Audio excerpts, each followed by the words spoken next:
Opinião.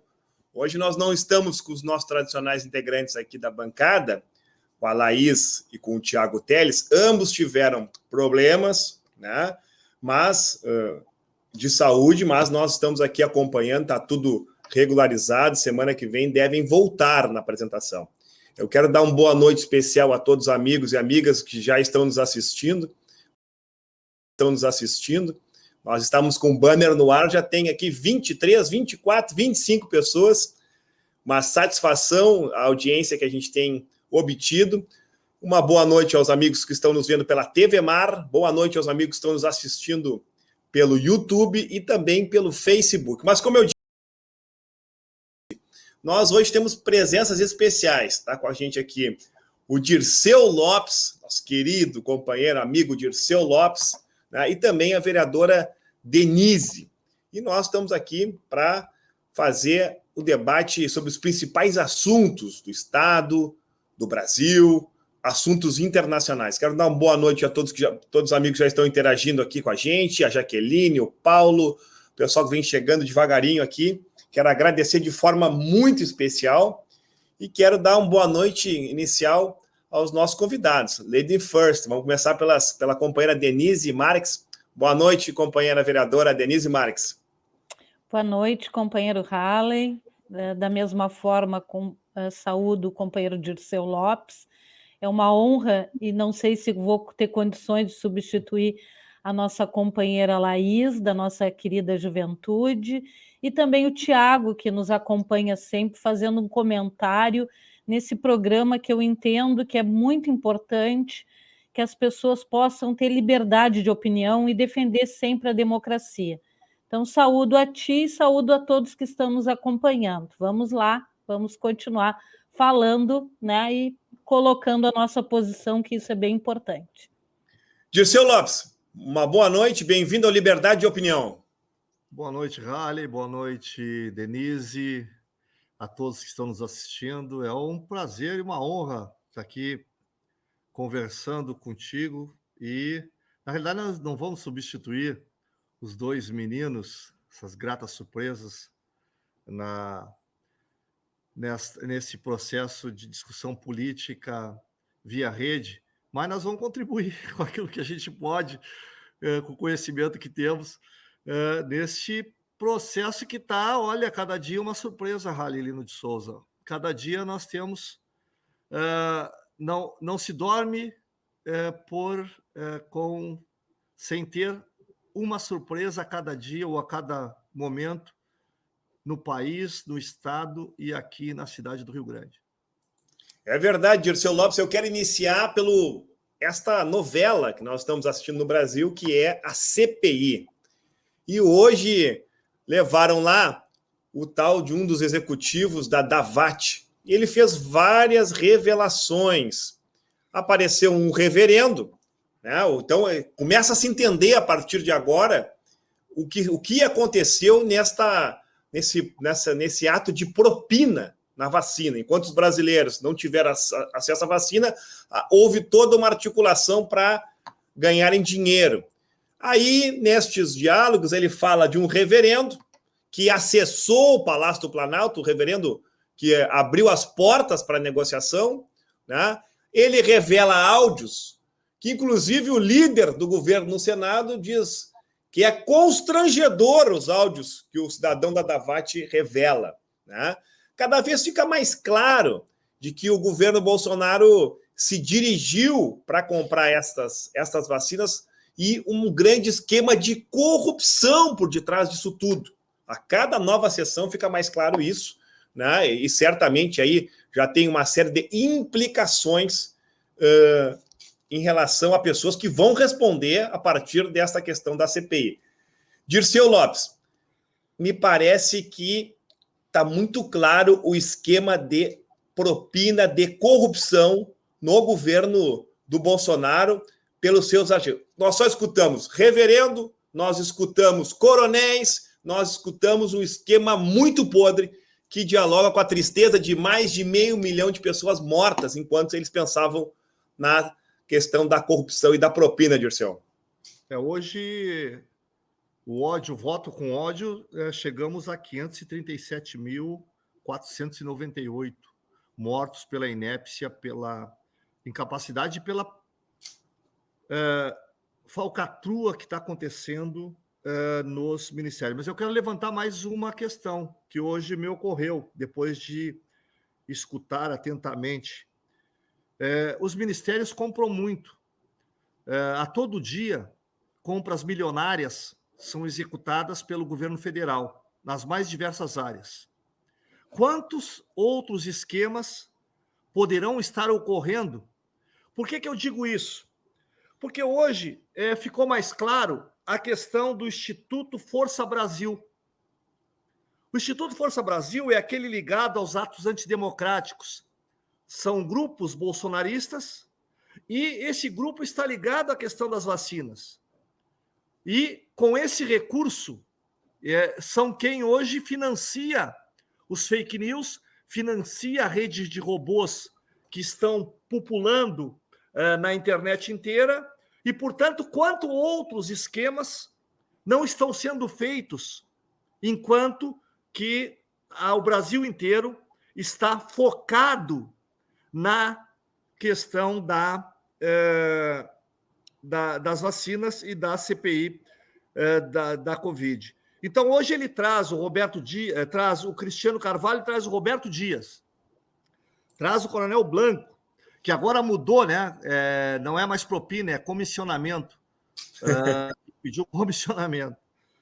Traz o Coronel Elcio Bruno, traz o Reverendo das Armas e, logicamente, o Pazuello e o Elcio Franco.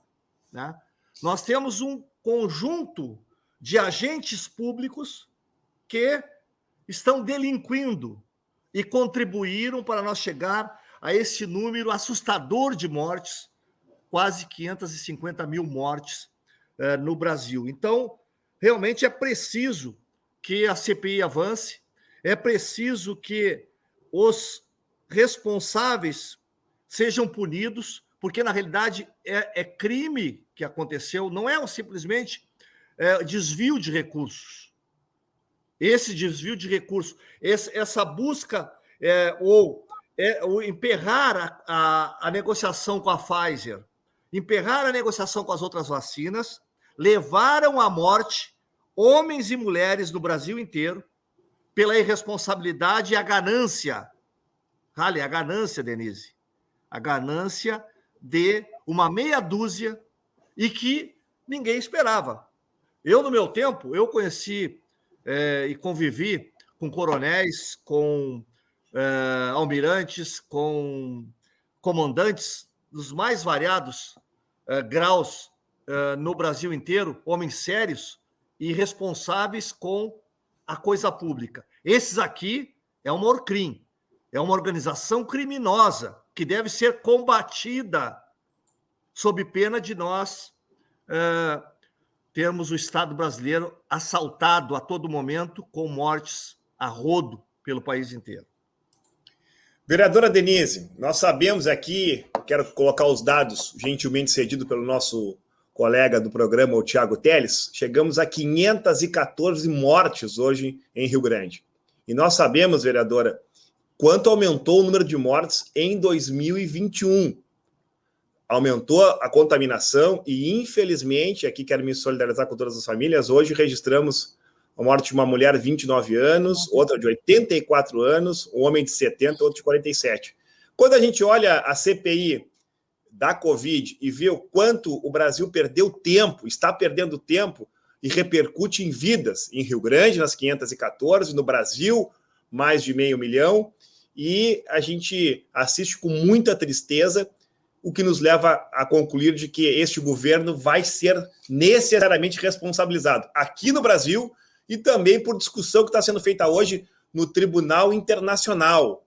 Já está denunciado Bolsonaro por crime contra a humanidade em relação ao Tribunal Internacional. Não há dúvida de que haverá uma responsabilização desses agentes que preferiram a corrupção do que auxiliar o povo na maior desgraça, na maior pandemia que se viu nos últimos tempos, vereadora Denise.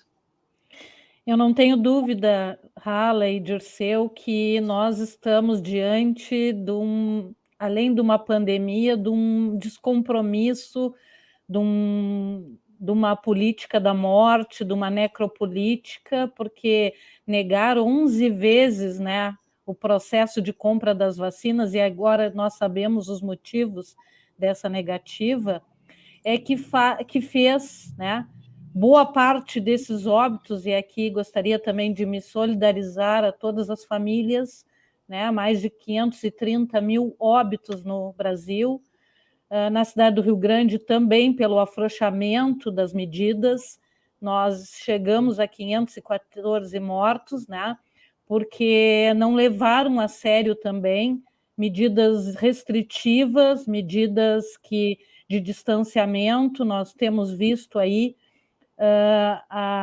muita irresponsabilidade e acompanhamos muito o processo de início das vacinas, e ainda não existe por parte do município a transparência.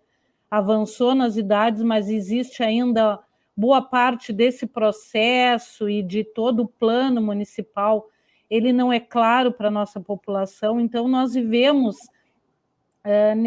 nessa conjuntura nacional, estadual e municipal, porque impacta nos municípios, uma política, além de política da morte, como eu havia dito, uma política de descompromisso com essa população em defesa da vida. Penso eu que essa questão aí apontada pela CPI, ela vai nos colocar, né, uma possibilidade que a sociedade possa ver o projeto que se instalou no país, né, e fazer o contraponto a um processo que nós tínhamos, né, muito aqui perto, né, de defesa da vida, como foi no governo do prefeito Alexandre, né, e como foi e tem sido nos governos de Lula, Dilma, até o processo do golpe. Entendo eu que essa política negacionista, que não acredita na ciência e que não defende a vida, né, ela precisa ser revista, né, a questão desse negacionismo, e a população certamente tem feito essa comparação, né, que nós não podemos mais deixar impune essas pessoas que prevaricam, que roubam do povo brasileiro e que certamente estão levando pessoas a morrerem e também a aumentar e ampliar a fome no nosso país e no nosso estado e também no nosso município.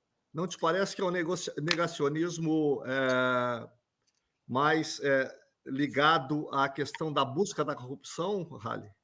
É verdade. E eu quero trazer o assunto mais para a questão local, Dirceu. O negacionismo influencia, não há dúvida com relação a isso, mas também a coordenação local ela é importante. Nós tivemos uma dificuldade no início do atual governo em relação ao processo de vacinação e também a ausência de estratégias, como essa que eu coloquei aqui na tela. Ó, a desinfecção diária continua nos pontos de aglomeração. Essa foi uma estratégia. E você, Dirceu, que foi secretário e coordenou este processo em 2020, sabe muito bem o quanto foi importante a questão da desinfecção. Demorou para retornar, e o quanto é importante na nossa cidade, que teve um elevado número de contaminação em 21 e muitas mortes, o que nos deixou bastante preocupados. Pois não devia, primeiro que não devia ter tido esse interregno, né? Nós fizemos, e volto a reafirmar aqui, em cima de estudos técnicos, ouvindo a área de saúde, ouvindo profissionais, usando materiais combinado com as áreas técnicas, orientadas pelas áreas técnicas de saúde, e realmente ele ajudou a não propagar o vírus naquele período, né? Porque, na realidade, a questão de quanto mais as pessoas transitam, quanto mais as pessoas usam esses espaços comuns, elas acabam deixando, se estão com o vírus, acabam deixando o vírus ali, né? Então, tu fazer a higienização desses espaços foi de fundamental importância para que ele não se propagasse. Mas, infelizmente, custaram a voltar com esta medida, e nós fazíamos, além desses espaços de aglomeração, em todos os espaços que tinham que tinham profissionais envolvidos, hospitais, postos de saúde, cadeias públicas, enfim, uma série de espaços justamente porque a gente entendia e continuamos entendendo que é preciso essas atitudes para que a gente possa minimizar a questão do vírus, porque, na realidade, vem novas cepas, né? A cepa Delta já está circulando aqui, né? É isso, já está circulando. Isso. Aqui, ó.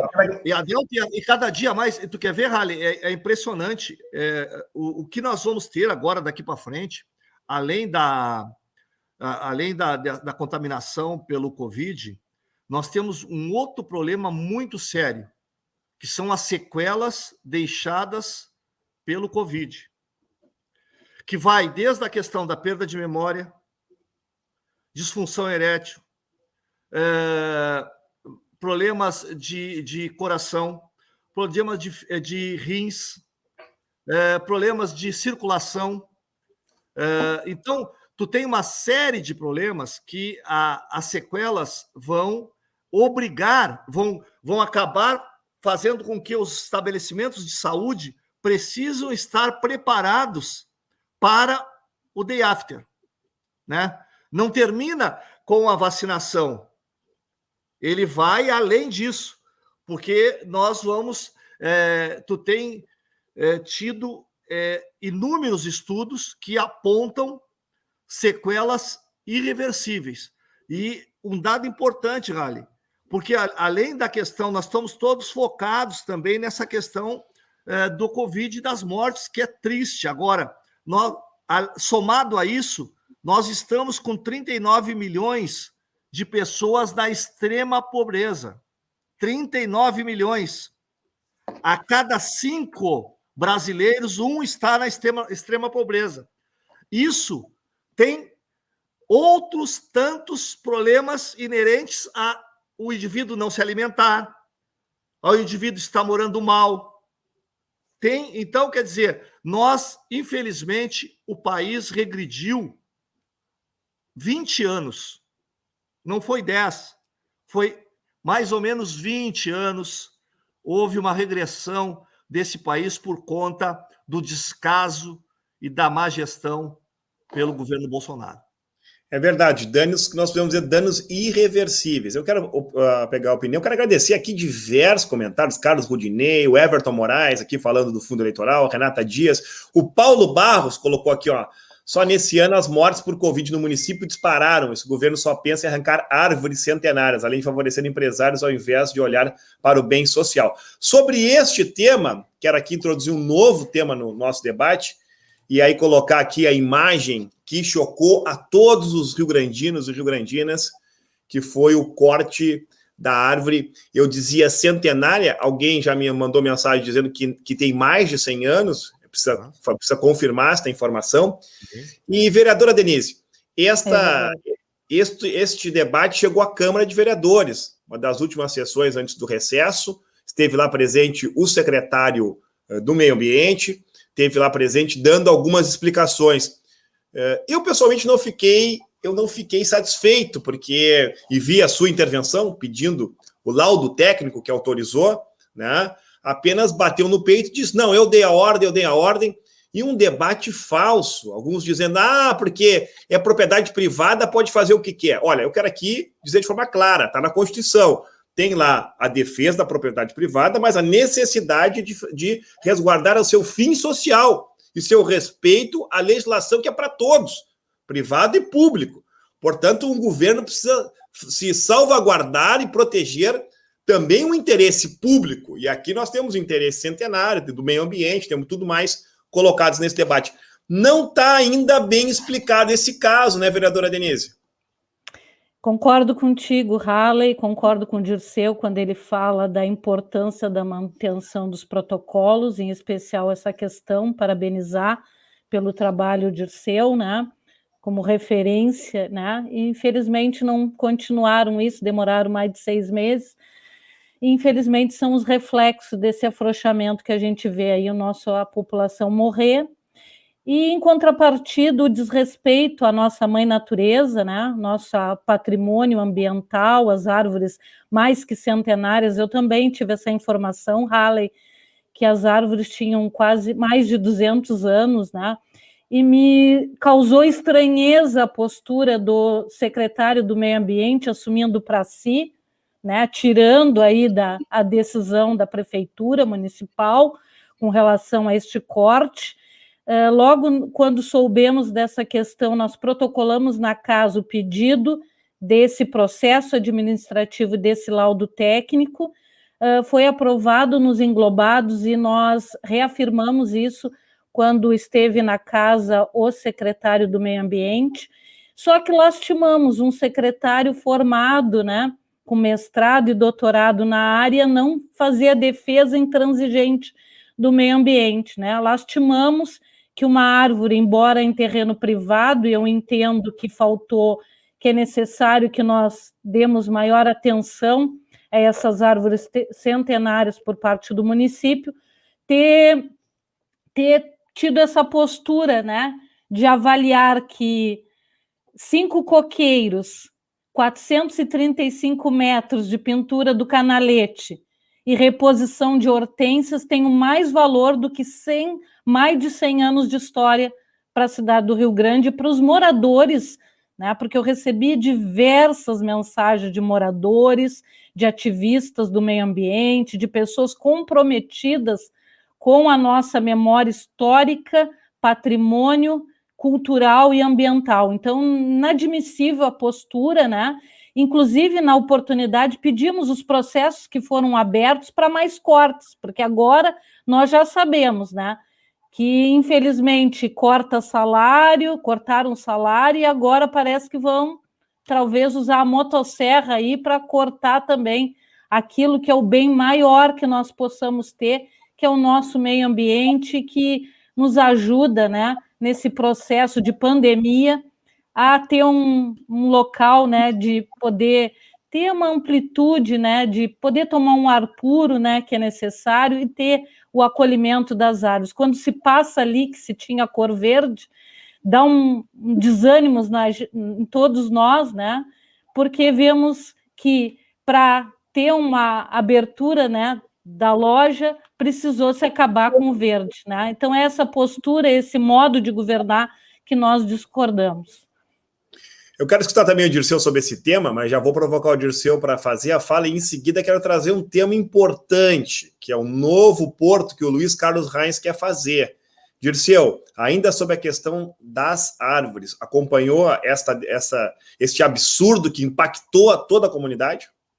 Pois é, na realidade eu acompanhei pelas redes, eu tive que ir ao Rio de Janeiro por conta da minha filha que estava com Covid, e não tive oportunidade de apoiar. Mas ali tem também uma questão afetiva, né, da população rio-grandina com aquele espaço. Isso é uma questão imaterial que não tem como tu mensurar, né? Tinha que ser levado em conta. Hoje tem lugares que tem árvores que são árvores aí de 5, 6, 7 anos que estão entrando em encanamento, estão estragando calçadas, e é proibido tu tirar. É uma novela para tu retirar essas árvores. Tem gente que as raízes estão penetrando dentro da casa com árvores exóticas e que, para tirar, estão esperando ainda, estão na fila para isso, e vão lá, na realidade, né, muito quase que escondido, né, quase que uma ação rápida para que não seja vista, né, para que o fato só seja comentado depois que foi feito o ato, né?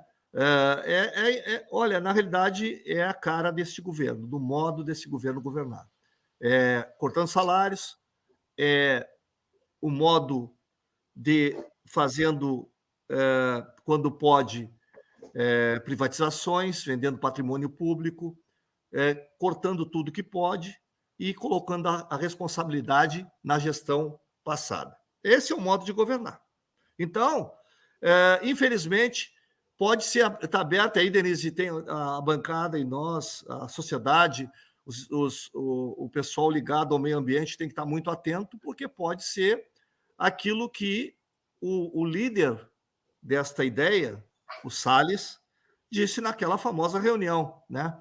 Aproveitar enquanto está todo mundo olhando para um lado, a gente passa a boiada por onde dá para passar, passa a motosserra em tudo que for possível, justamente porque aonde começou, se não estiver atento, isso aconteceu aqui em Rio Grande, vamos lembrar, com os nossos casarios. Vocês lembram? Nós tínhamos grandes casas antigas que poderia servir de turismo, né, de época na cidade do Rio Grande, e elas foram sendo destruídas aos pouquinhos. E hoje temos quase nada, né? Ela começou ali na década de 70 e veio sendo demolida esse patrimônio, né, que poderia servir para a questão do turismo aqui na cidade do Rio Grande, e pode acontecer a mesma coisa com árvores, com o meio ambiente na cidade do Rio Grande. Tem que estar atento. Eu quero aqui, então, trazer este tema que havia provocado, né? E aqui agradecer a audiência também do Everton Moraes, que colocou aqui, ó, Bibo Nunes também está envolvido no novo porto de Arroio do Sal, entre outros, levaram votos em Rio Grande. Vários partidos vereadores de Rio Grande trabalham para eleger estes senhores. Lembrando, para que a gente possa ter noção, quem é Luiz Carlos Reins? É o líder bolsonarista, que levou muitos votos, senador do Rio Grande do Sul, levou muitos votos aqui de Rio Grande, defende Bolsonaro, defende a cloroquina, que, aliás, ontem saiu a primeira nota técnica do Ministério dizendo que a cloroquina não serve para a Covid. Mas ele continua defendendo a cloroquina.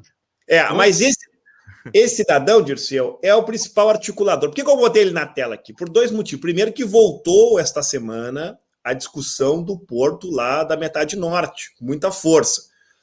O segundo motivo é de que está já em curso na Assembleia Legislativa um processo de modificação aqui do Porto de Rio Grande.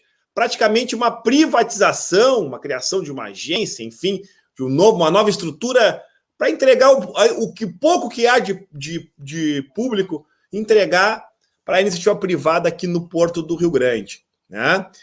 O Eduardo Leite também já está entregando a CE, já entregou, vai entregar a Corsã, e eu te pergunto, esse cenário, ele aprofunda as dificuldades econômicas da nossa região?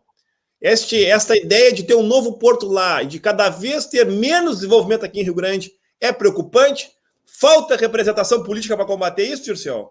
Claro, não tem dúvida nenhuma. Isso é um absurdo e vai levar à morte o Porto do Rio Grande.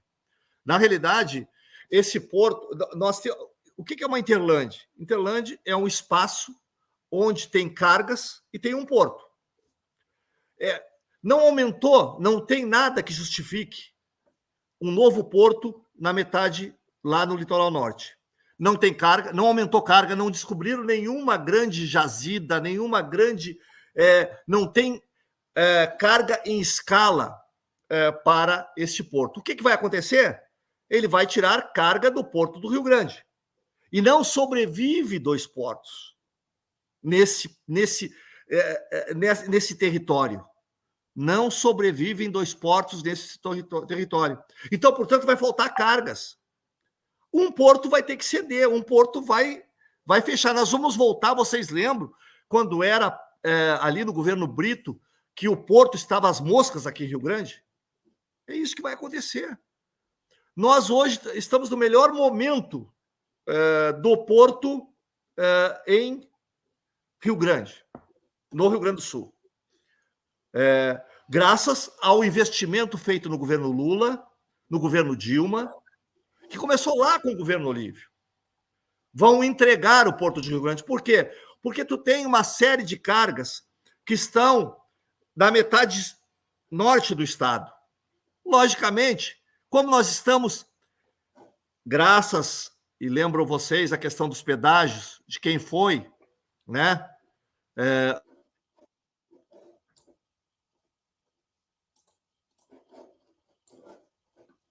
Temos um custo maior do que a carga se deslocar lá do Alto Uruguai, da região de Santa Rosa, da região ali do Médio Planalto, para esse porto lá de Águas Profundas, lá do Litoral Norte, que vinha para Rio Grande. A carga procura preço. A carga procura preço. E vai inviabilizar o porto do Rio Grande. Então, na realidade, quem é Raíze? Não é de graça. Não é de graça que ele está fazendo essa força toda. Tem comissionamento nessa questão.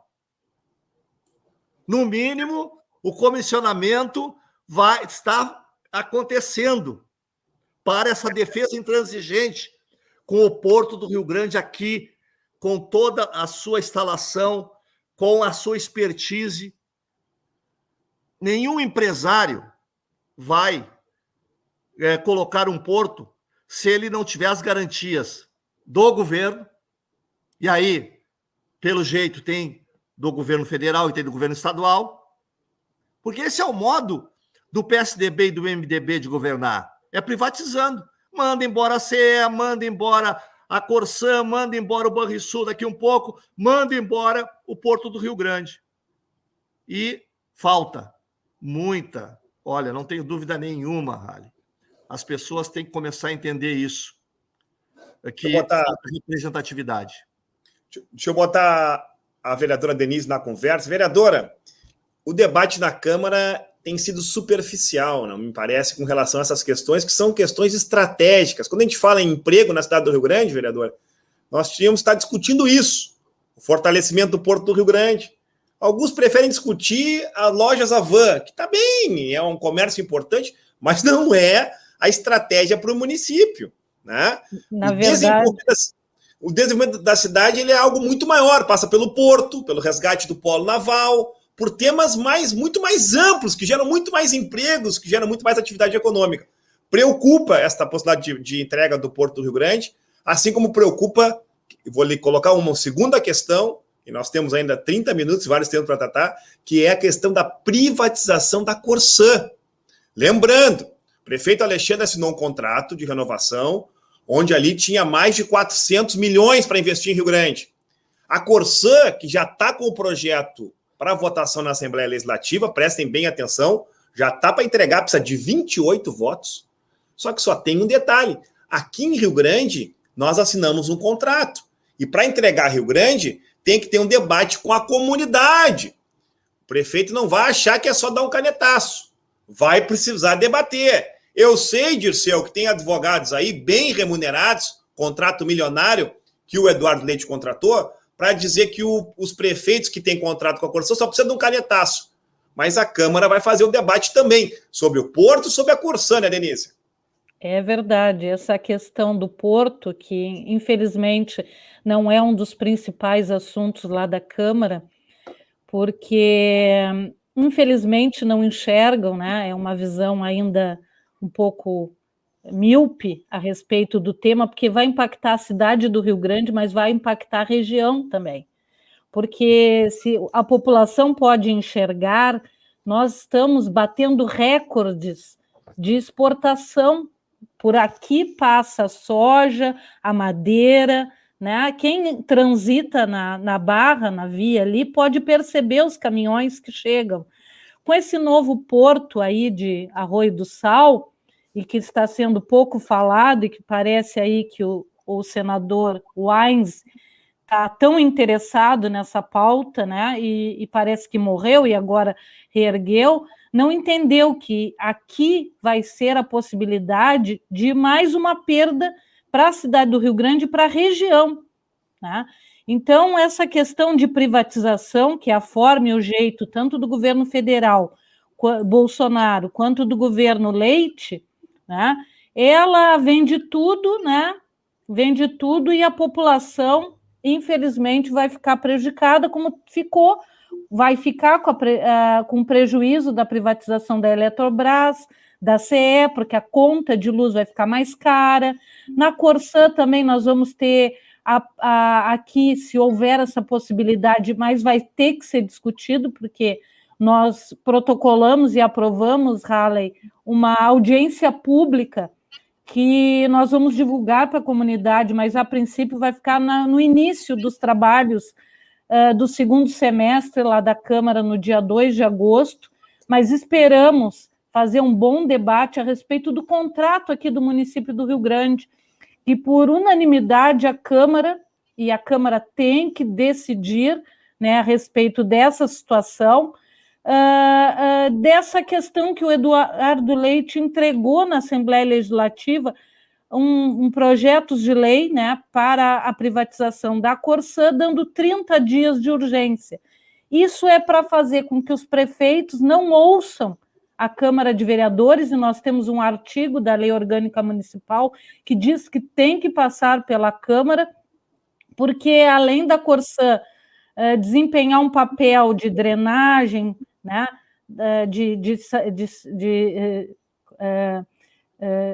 de água e de drenagem também, né, precisa também fazer aqui a verificação daquele subsídio cruzado que nós recebemos também, né, por região, e que certamente pode prejudicar o abastecimento de muitos municípios pequenos.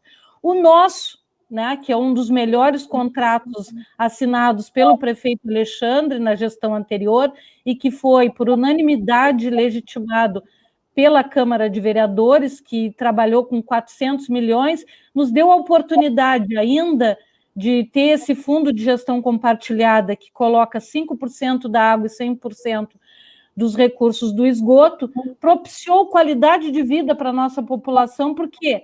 Porque locais da nossa cidade, principalmente as populações mais pobres, conseguiram ter uma infraestrutura mínima necessária que toda a população necessita ter através do saneamento básico, que era a palavra que eu não conseguia esclarecer, mas que me veio.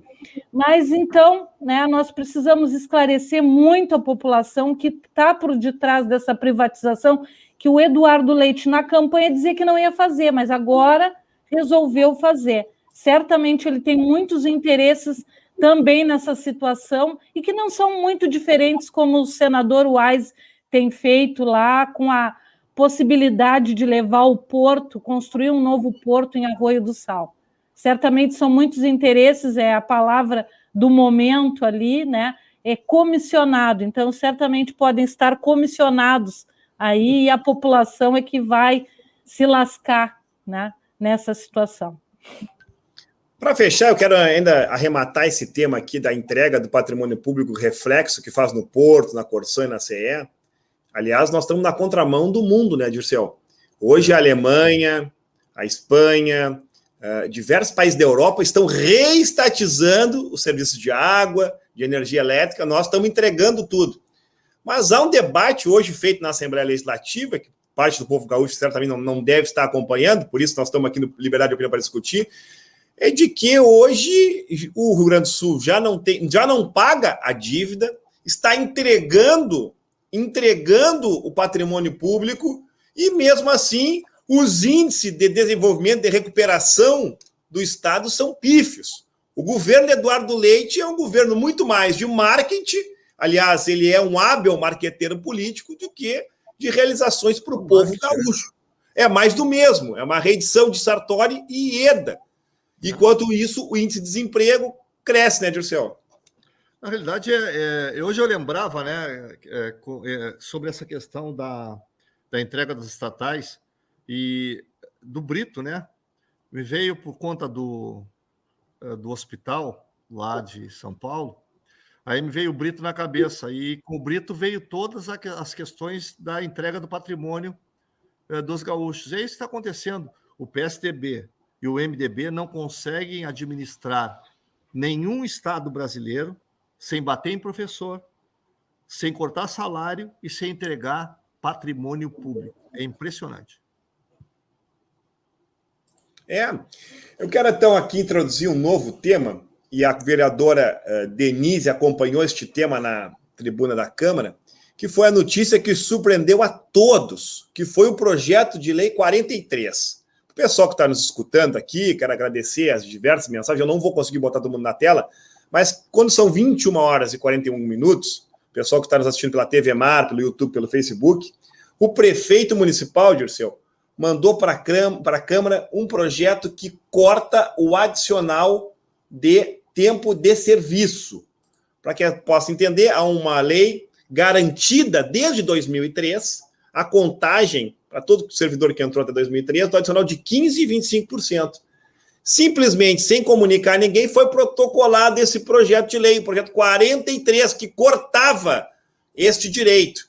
Ora, esse projeto acabou repercutindo, né, Denise, fortemente na base dos servidores. O Sinterg rapidamente manifestou-se contrário, porque, como foi pego de surpresa, todo mundo estava, né, fazendo uma outra discussão, entra lá o apagar das luzes, o Dirceu, que foi vereador, também sabe muito bem disso, faltando um dia para o recesso, para ver se bota lá e vota, mas o pessoal se antenou e gritou, né, Denise?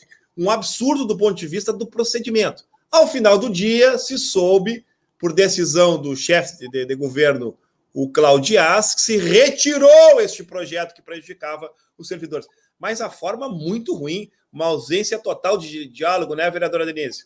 É verdade, falta muito diálogo, inclusive a coordenação do Sinterg tem reclamado muito, que tem protocolado muitos ofícios e que o prefeito municipal não dialoga, não os recebeu até o momento, né? Infelizmente, além dessa surpresa, dessa lamentável surpresa que foi para todos os servidores públicos que nesse momento de pandemia deveriam estar valorizados, né, por conta de tudo que tem sofrido, em especial a minha categoria, que é das trabalhadoras e trabalhadores em educação, que estão aí trabalhando no sistema híbrido, com uma carga de trabalho muito grande, né, com muitas tarefas a serem feitas, né, que tiveram já o seu difícil acesso cortado, salário família, convocações, promoções, Halley, que estão garantidas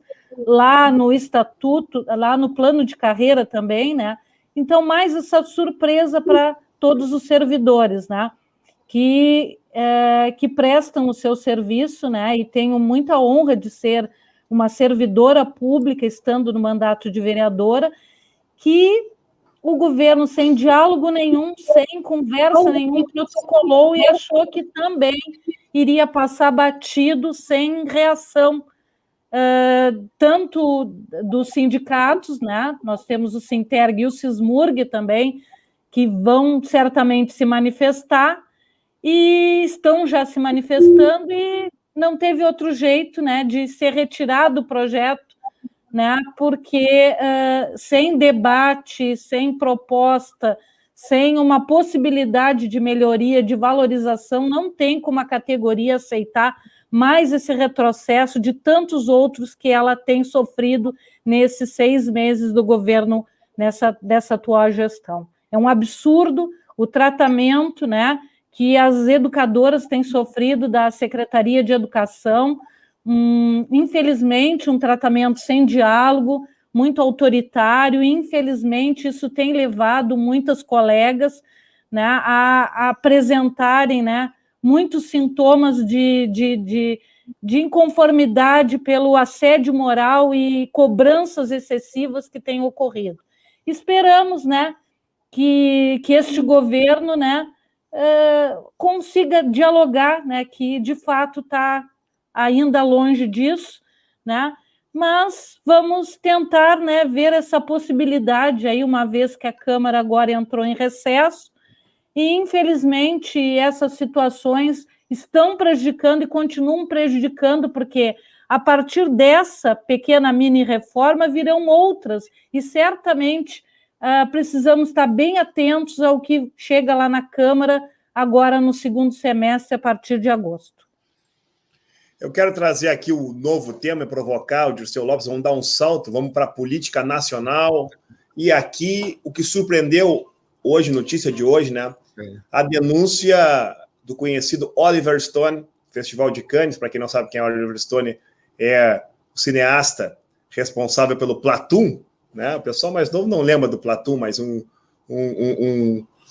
filme fantástico que relata a Guerra do Vietnã, né? E o Oliver Stone diz: pegaram o Lula, foi uma selvagem, uma história suja, colocando toda a denúncia em relação do plano dos Estados Unidos, envolvimento.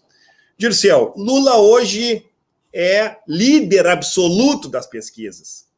O Bolsonaro tem uma rejeição absurda. Vamos ter que ver agora as próximas pesquisas, porque este cenário dos acontecimentos com o próprio Bolsonaro pode influenciar nas pesquisas, mas Lula é líder absoluto, com possibilidade de ganhar ainda no primeiro turno. Obviamente é muito cedo para isso, a eleição é daqui a um ano. Mas a pergunta é duas questões que eu quero o teu comentário da Denise também. Estas duas questões que estão circulando como estratégia bolsonarista. A primeira, a teoria do voto impresso, que a eleição não é segura, que tem que ter o voto impresso. Nós temos o mesmo sistema há 30 anos, né? O Dirceu pegou bem, a Denise acho que não, mas pegou o tempo do voto impresso, a dificuldade que era, o quanto se prejudicava a questão da democracia, né? Então parece uma armadilha. Saía com um número e voltava com outro, né? Parece uma armadilha bolsonarista, como fez o Trump. Eu peguei o escrutínio desses votos e lembro bem como é que eles acertavam as planilhas lá no final. E a segunda questão, dentro dessa linha que o Oliver Stone denunciou, que o Lula era para ser presidente em 2018 já, né? A questão da reforma política, o tal do destritão. Para que as pessoas possam entender, o destritão seria esquecer e só entra nos cargos proporcionais os mais votados. Ou seja, aqueles que optam por uma representação votando em um partido, em um parlamentar, perdem o seu voto se ele não for o mais votado, distorcendo ainda mais o sistema político nacional, privilegiando certamente a estratégia bolsonarista de que não tem partido, né? Aliás, a pesquisa colocada algum tempo atrás coloca que, reconhecido como partido político, é o Partido dos Trabalhadores, com 20%, o segundo é o PMDB, com 3%. Né? Então, me parece duas estratégias novas do Bolsonaro. Uma, o tal do voto impresso, e dois, a ideia de fazer o tal do distritão, porque aí eles vão inchar suas candidaturas com personalidades da TV, Luciano Huck, essa turma toda aí, que a gente sabe o mal que faz a política. Como é que tem visto isso, Dirceu Lopes? Não, com uma preocupação bastante grande. Primeiro, sobre o Stone. Tem um filme sobre o Lula o ano que vem, né? 2022, vai ser um filme contando essa história suja, que está no horizonte de alguns ainda, o famoso juiz de Curitiba. Foi a fala também da semana passada de alguns setores da indústria, como terceira via também. Na verdade, aparece terceira via todo o tempo, né?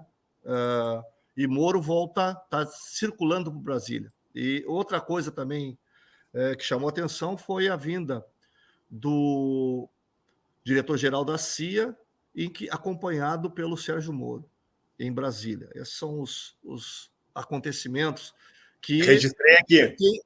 Tem a ver com essa questão que fala o Stone, quando essa grande armação do Lei-Fer, quando diz que... Eu tive a oportunidade de ver a Valesca e o advogado do Lula ontem, eles explicando todo esse processo que os Estados Unidos, enfim, o capitalismo internacional, eles enjambraram nas democracias. Na realidade, há uma disputa. O Brasil não pode ser protagonista. Isso atrapalha a política internacional americana, né? Então, é preciso prender o principal líder, né? Eu sou daqueles ainda que acho que muitas surpresas virão. E uma delas é o distritão, né? Na realidade, é a criminalização da política. Vejam hoje que passaram, né? Aumentaram exorbitantemente a verba para a questão eleitoral, né, para o fundo partidário, para os fundos partidários. Só votou contra a esquerda, porque tem consciência do momento que o Brasil está passando. Então, quem votou contra foi aqueles que têm essa responsabilidade com o Brasil. E o Distritão vai ser isso, vai ser o festival das celebridades, né? Vai eleger aquele que é mais conhecido. É o detrimento, é a criminalização dos partidos. Na realidade, é isso que está a ocorrer. Tem uma discussão grande, não está pacificado, mas, infelizmente, como lá, Denise, como aqui na Câmara, eles têm votos, né? Eles constituíram, e a população é bom, Rale, porque isso também está ligado à questão do tal do orçamento paralelo. Não sei se vocês já chegaram a abordar esse tema. O orçamento paralelo é um orçamento que ninguém conhece, mas que colocou no bolso dos principais líderes do Centrão milhões e milhões de reais em emendas, que a gente não sabe para quem vai depois. O tratoraço. O tratoraço. E tratores que custam 100 mil por 2 milhões, 3 milhões, 4 milhões. É a comissionamento, né, desse governo. Esse governo trabalha por comissionamento, né? Então, e nós temos, na realidade, hoje, o impeachment está parado por conta do Arthur Lira e do novo terceira via, Rodrigo Pacheco, presidente do Senado, com recursos exorbitantes. Vocês imaginam o que é hoje esse orçamento paralelo? Eu conversava com um deputado nosso e ele dizia o seguinte: nós não conseguimos ainda chegar à conclusão de quanto é que esses caras embolsaram.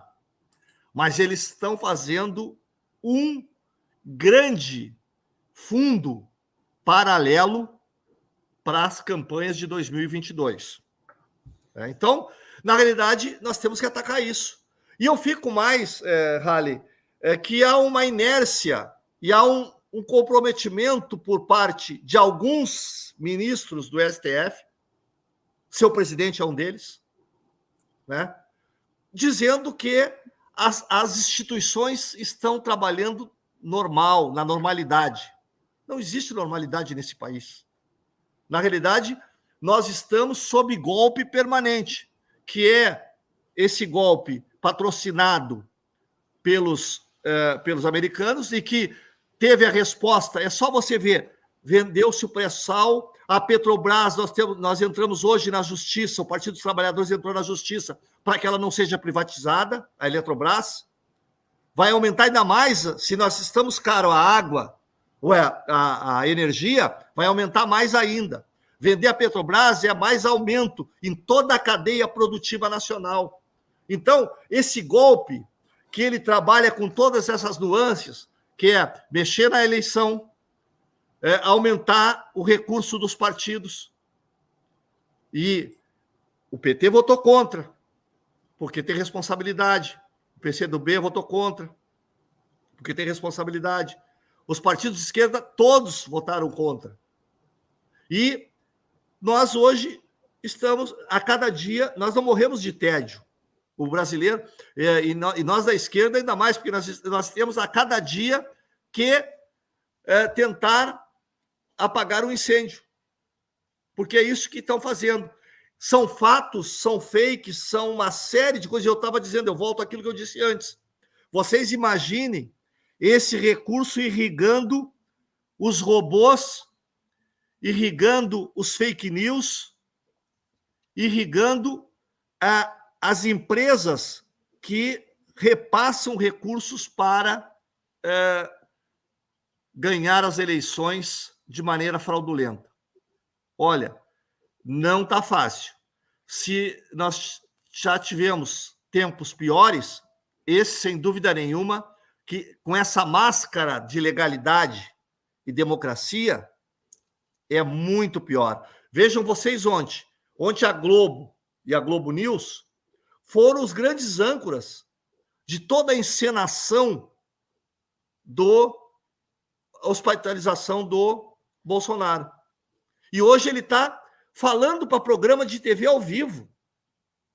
Que raio de coisa é essa?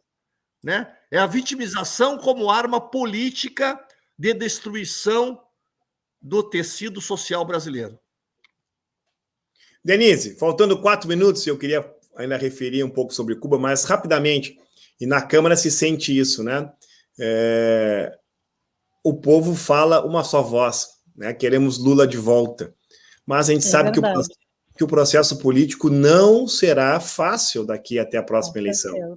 Com certeza. E como e Denise, tu vê isso na Câmara, como essa turma da direita ela se reorganiza, né? Rapidamente já não se fala, uns que se elegeram nas costas do Bolsonaro já chutaram o cavalo para o lado e vão subir vão se encilhar em outro cavalo, né? São chamados camaleões da política, né? Ficam trocando de lado assim muito fácil, disfarçando, e o povo não percebe, né, como eles estão trabalhando e o que eles defendem realmente. Essa situação do Lula, eu tenho andado muito aqui nas comunidades e percebo, né, a saudade que o povo tem dos governos do PT, né, de quanto ele investiu no país e nas pessoas, e a situação que está hoje, né? O país certamente voltou muito tempo atrás, e pior, esse centrão que não sai de governo nenhum, né, continua usurpando, né, o dinheiro público que é nosso para ainda fazer leis que nós, trabalhadoras e trabalhadoras, não vamos ter condições de participar. Porque não é enfraquecimento da classe política, enfraquecimento dos partidos, né, enfraquecimento da democracia. Eles estão ocupando os espaços, nós precisamos ocupar as mentes, né, e mostrar para a população que tem a saída e que somente com um governo popular é que nós vamos restabelecer a normalidade desse país, né? Chega de golpes e de golpistas. Haley, e o pessoal que está nos escutando, não adianta só votar no Lula. Eu tenho a impressão que é o seguinte: só tiram a vitória do Lula prendendo ou matando, né?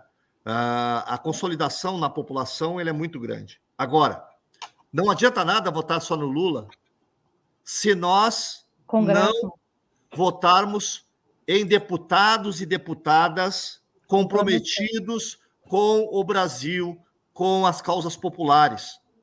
Se nós não tivermos um Congresso bom, um Congresso que tenha maioria, nós vamos ficar nessa mesma coisa nas mãos do Centrão. Não há tempo para mais nada aí, faltando 1 minuto para encerrar. Eu quero agradecer aqui a participação da Denise e do Dirceu, agradecer agora aqui ao final a participação do nosso querido amigo Guilherme Cury, né? Entrou aqui com tudo comentando, o Leonardo, nosso líder do Sindicato dos Taxistas também, a Luísa Teles, olha, são diversos amigos aqui que estão interagindo com a gente.